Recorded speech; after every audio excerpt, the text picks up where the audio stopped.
Our next presentation, past District Governor Andy Calamares. Thank you. Those of you who were at the dinner this year where the club was nice enough to give me a Lifetime Achievement Award, I hope you remember Dick's speech where he made some spoofs and some fun, because I remember the speech very well, and now it's my turn, Dick.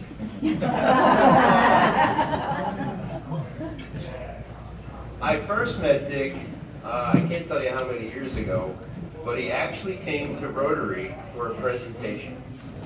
And I will never forget sitting at the table looking at the program, and it says that the program is going to be Dr. Dick Dobyns speaking about the extraction of a particular molar tooth.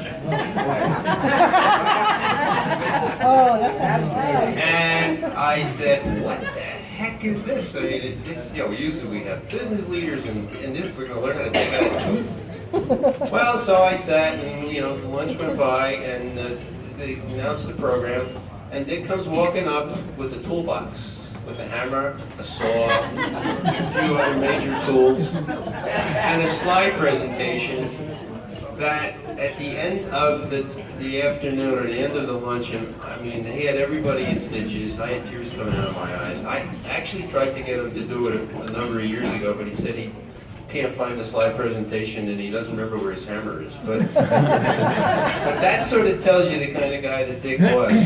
Dick is He is always smiling and always has this little twinkle in his eye.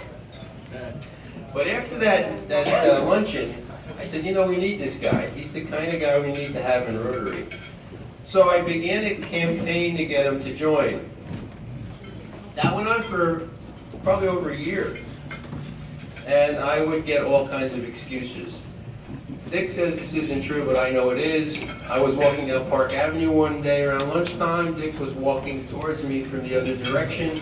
He saw me. We were about half a block away. He crossed over to the other side of the street.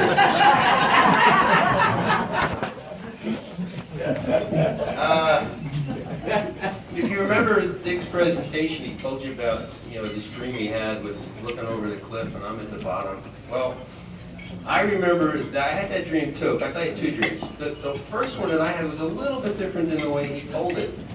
I was at the bottom, and I did tell him to trust me and jump, and then join Rotary.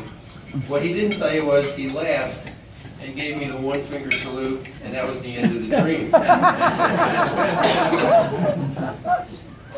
But I had a second dream. It had a better ending. Same scenario. But this time I told him our club was campaigning for more women to join. He laughed and said to me, "Here I come, give me the application." But what really happened, I can't remember the event, but I really did harass him to join Rotary. And he came one evening to an event that we had. He was with Joe and Annie, and he came in the door. He had this little smile on his face, and he looked at me and he said, "Okay, you got me." And that was the beginning. That was sometime around June 30th, 2000, because that's when he first joined Rotary. And he has truly been an asset to this club ever since. Dick's vocation was dentistry, but he's been involved in many things over the years. And I searched my brain for this one, Dick, and I could not remember the details, but somehow Dick was involved years ago with the flagship down on Route 22.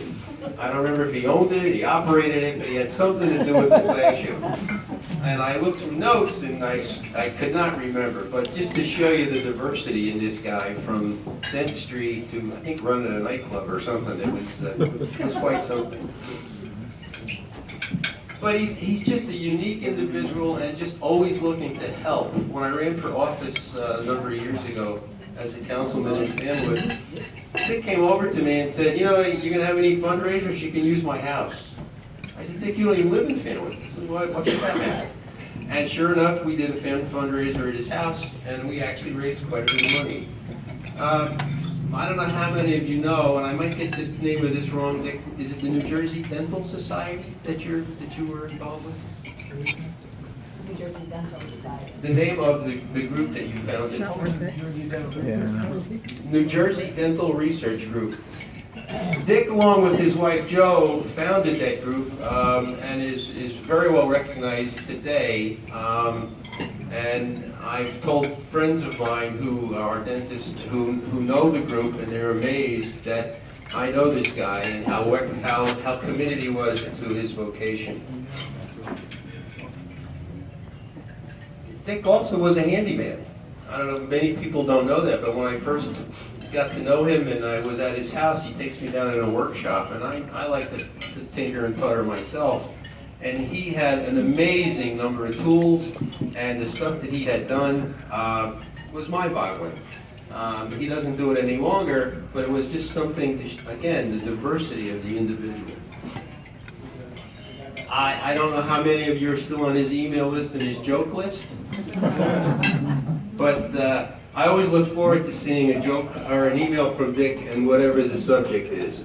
Some you can talk about, some you can't, but they're always a lot of fun or always a lot of interest. Dick and I have truly become good friends. In fact, I consider him one of my best friends. And one of the things about this guy is he is always smiling. He's always got the twinkle in his eye, and he's always willing to say something nice about somebody. He's been very involved and very supportive of Rotary. There's two sides to Dick. One, he's very frugal. He told me a story one time that when he had a house in Clearwater, Florida, and he would fly back and forth, and he thought that drinks were just too expensive on the plane. Now this was before 9/11, and you could do things like this. So he'd take a bottle of water, he'd empty the water out and fill it with vodka. Get on the airplane, get the tonic for free, and he'd be sitting there having a gin and tonic on the plane at no cost. Very smart. Very smart. But the other side of Dick is he's always very giving. I heard a story just this week. He wasn't able to make the meeting last week when Kim was here. And lo and behold, in the mail, Kim gets a very nice donation from Dick in the annual giving campaign. And that's just the kind of guy he is. He is always there to back you up and always there to help out. In summary, I think we are just very fortunate to have him as a member. We're all very fortunate to have him in our lives. I personally love this guy. And I feel blessed that I can call him my true friend.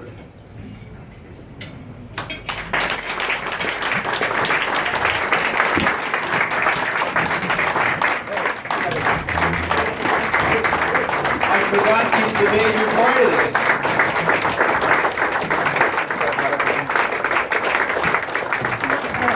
Now you can stand up. I'm going to give you the Rotary Award. And I'm sure you'll have a word or two to say, correct? Duck down for the picture there, Andy. Hello? Well, after that, Andy, that was so nice of you. I'll never be able to thank you enough. You've really taken the wind out of everything I wanted to say here today. I might mention a couple of things. That one, about initially joining, Joe and Andy and I were playing tennis. We were playing tennis doubles, and we played, I think, once a week. I don't know how that got together, but Andy and they kept bugging me to join, and I said, look, I started in my practice. Every dentist and every physician I knew took Wednesdays off, and I'm a young guy starting an office, and I think everybody's taking Wednesdays off. I'll take Thursdays off, and I'll take all the emergencies.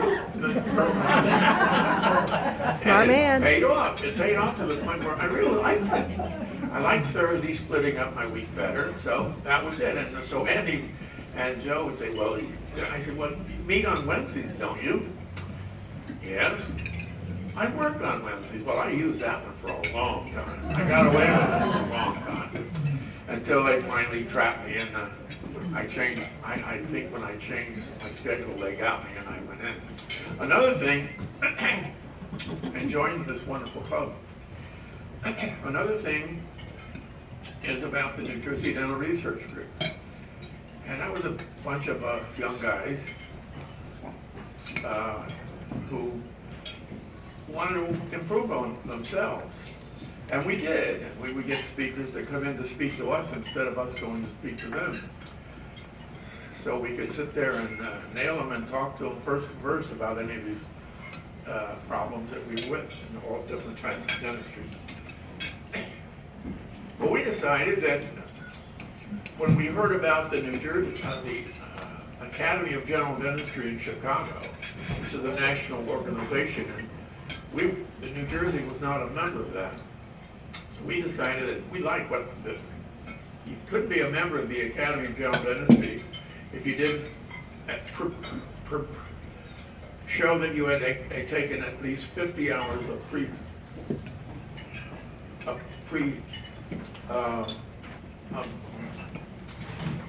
postdoctoral study. And so that's 50 hours a lot. And so a lot of guys didn't feel like doing that, you know. But the ones who did and became members, of course, were benefiting themselves and their patients. So the guys in our group, we decided, why don't we do that here in New Jersey? We need our dentists to get involved in that. So we formed the New Jersey Academy of General Dentistry here in New Jersey, which has over 2,000 members today. And we were very proud of that. As far as the other things that I was involved in since I became a Rotarian, I really feel it changed my life in many ways. I met so many wonderful people, and they all looking in the same direction, all trying to give to their neighbor. And so the more I got into it, then I reached the point where I thought I could help a little bit. So I started making the big wheel, who my dear friend Maria is going to take over now. And what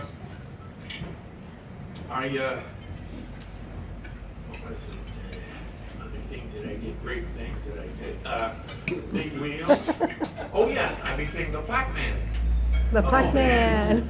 I made a plaque for everybody. If they said something, I made them a plaque. But I enjoyed that. I have a lot of those. And now I'm not going to drag this out any further. I just want to thank you all for being here and being my friends. And I'm just lucky to be here. So,